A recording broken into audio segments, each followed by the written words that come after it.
İndi isə mən sizə summativ qiymətləndirmə nəticələrinin sinif jurnalına yazılma qaydası ilə bağlı məlumat verəcəm. Tutalım ki, mən mart ayının 11-də uşaqlarına kiçik summativ qiymətləndirmə keçirmişəm və şagirdə gələn balı mən onun adının qarşısındakı xanaya burada bal formasında yazıram. Tutalım ki, 90 bal gəlib şagirdə, balı yazıram bura, qiymətini isə yazıram yanındakı xanaya 5 bal. Əgərləri şagird kiçik summativ qiymətləndirmənin keçirildiyi gün üzürlü səbəbdən iştirak etməyibsə, həmin vaxtı mən şagirdin sinif jurnalının adının qarşısındakı nəticələr yazılan xananı diaqonalla 2 hissəyə ayırıram. Baxın, göstərim, bu formada diaqonalla 2 hissəyə ayırıram hər iki xananı. Və xanaların hər ikisinin sürətində qayıb yazıram, məxrəclərini isə boş saxlayıram. Burada da qayıb yazdım sürətlərində, məxrəclərini isə boş saxlayıram. Və mən həmən şagirdlə növbəti kiçik summativ qiymətləndirmənin keçiriləcəyi tarixədək kiçik summativ qiymətləndirmə təşkil edə bilərəm.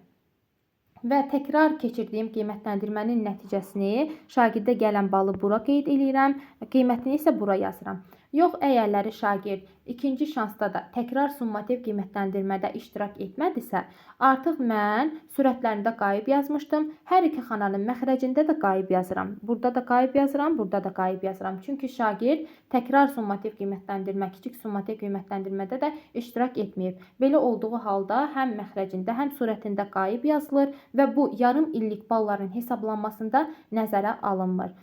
Əgərləri ümumiyyətlə şagird kiçik summativ qiymətləndirmə keçirilən gün üzürsüz səbəbdən ümumiyyətlə iştirak etməyibsə, həmən vaxtı şagirdin adının qarşısında 0 bal, burada 0 bal yazırıq, qiymət yazılan hissəyə isə qayıb yazırıq.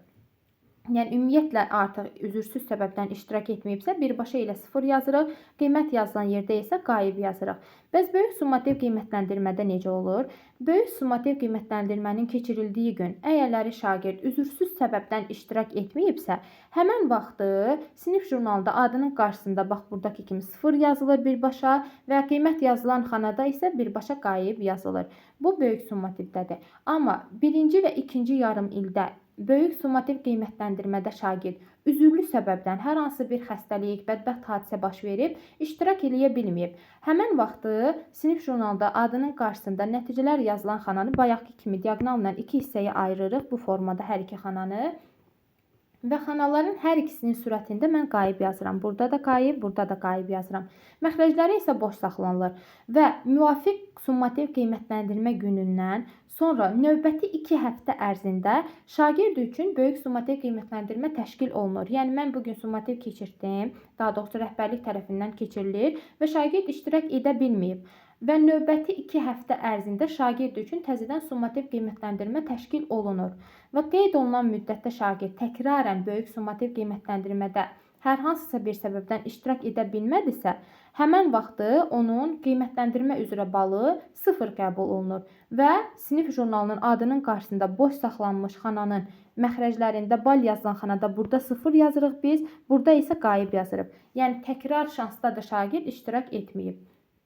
O vaxtda artıq bal yazılan yerdə 0, qiymət yazılan yerdə isə biz qayıb işarəsi qoyuluruq. Və böyük summativ qiymətləndirmənin nəticəsi yarım illik balların hesablanmasında nəzərə alınır. Kiçik summativ qiymətləndirmədə isə nəzərə alınmırdı. Həmçində kiçik summativ qiymətləndirmədə şagird üzürlü səbəbdən iştirak edə bilmədisə, növbəti kiçik summativ qiymətləndirmə keçirilənədək şagird üçün vaxt var idi, təzədən keçirdirdik və şagirdə öz arayışını gətirib təqdim edir məktəbə.